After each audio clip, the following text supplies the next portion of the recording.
आप सभी का एक फिर से स्वागत है हमारे पौराणिक कथा यूट्यूब चैनल पर। माता वैष्णो देवी की अमर कथा। वैष्णो देवी उत्तरी भारत के सबसे पूजनीय और पवित्र स्थलों में से एक है।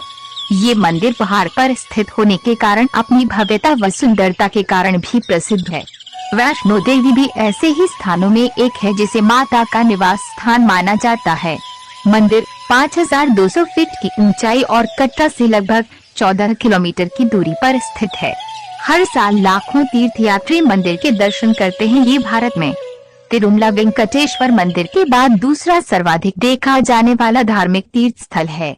वैसे तो माता वैष्णो देवी के संबंध में कई पौराणिक कथाएं प्रचलित हैं, लेकिन मुख्य दो कथाएं अधिक प्रचलित हैं। मान्यता अनुसार एक बार पहाड़ों वाली माता ने अपने परम भक्त पंडित श्रीधर की भक्ति से प्रसन्न होकर उसकी लाज बचाई और पूरी सृष्टि को अपने अस्तित्व का प्रमाण दिया।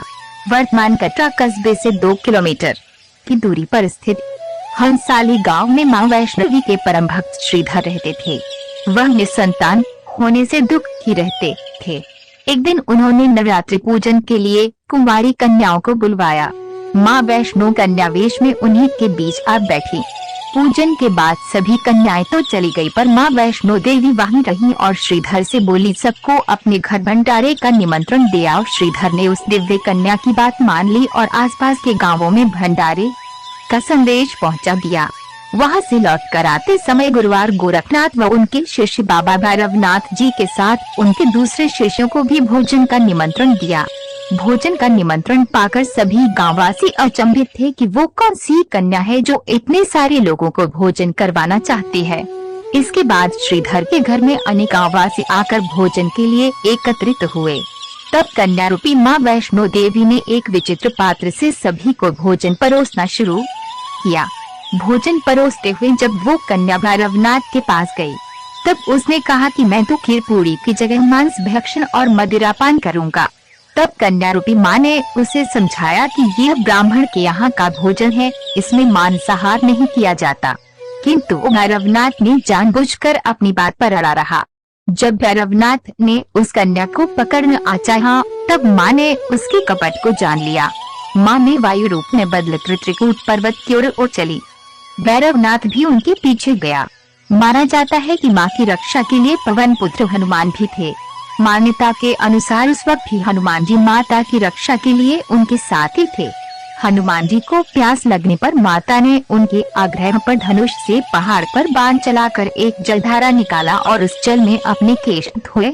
आज ये पवित्र जलधारा बाण गंगा के नाम से जानी जाती है, जिसके पवित्र जल का पान करने या इससे स्नान करने से श्रद्धालुओं की सारी थकावट और तकलीफें दूर हो जाती हैं।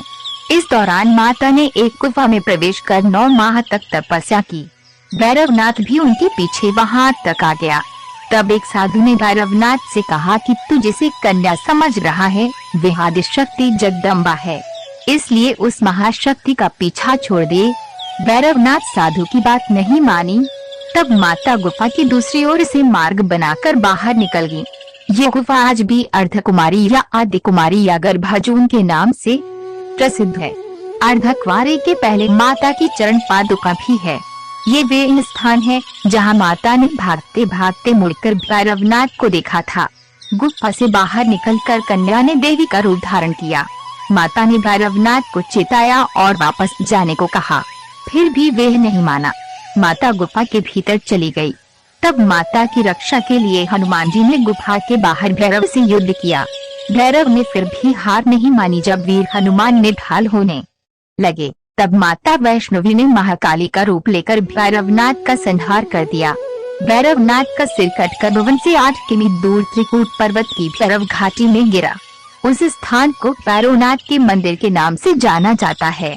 जिस स्थान पर मां वैष्णो देवी ने हठी भैरवनाथ का वध किया, वह स्थान पवित्र गुफा अथवा भवन के नाम से प्रसिद्ध है। इसी स्थान पर मां काली दाएं, मां सरस्वती मध्य और मां लक्ष्मी बाएं पिंडी के रूप में गुफा में विराजित हैं। इन तीनों के सम्मिलित रूप को ही मां वैष्णो देवी का रूप कहा जाता है। इन 3 भव्य पिंडियों के साथ कुछ श्रद्धालु भक्तों एवं जम्मू कश्मीर के भूतपूर्व नरेशों द्वारा स्थापित मूर्तियां एवं यंत्र इत्यादि है। कहा जाता है कि अपने वध के बाद भैरवनाथ को अपनी भूल का पश्चाताप हुआ और उसने मां से क्षमादान की भीख मांगी।